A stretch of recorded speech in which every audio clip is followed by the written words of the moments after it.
Mubalor sa kapin 600 million pesos sa gituohang shabu ang nasakmit aton sa operasyon sa Zamboanga City. Tulo ka mga nadakpan nga sospek gituohang kauban ra sa lain pang nasakpan sa milabay bulan nga misulay sab og palusot og halos 500 million pesos nga kantidad sa gihong shabu nga gisulod og mga maleta.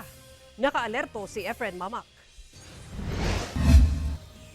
Anaa sa 89 ka kilo sa gituohang shabu ang nahabwa gikan sa pipila ka mga styro box atol sa gipaygayong interdiction operation sa Philippine Drug Enforcement Group PDEA kauban ng Philippine Marines, Philippine Navy ug LGU gikan sa usa ka bangka sa baybayon sa barangay Rio Hondo, Zamboanga City banda 8:30 sa buntag adlawng Domingo ang maong kontrabando mukantidad sa kapin 605 billion pesos.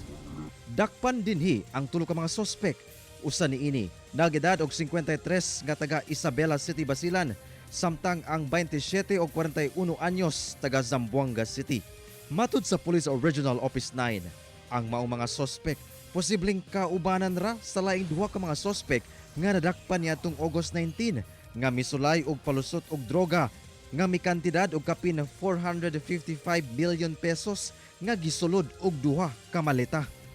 Kung tatandaan nyo po, meron tayong 67 kilos na last 3 weeks ago na nasabat dito sa Bungyaw naman. So, tinitingnan natin sir, sila ay magkakasama. Matagal na rin pong minamanmanan tong grupo na to.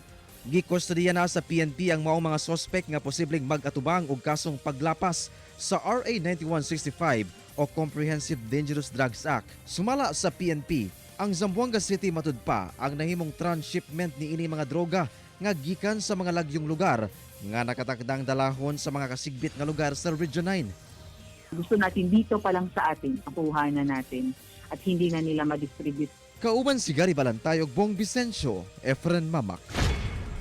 1 Mindanao.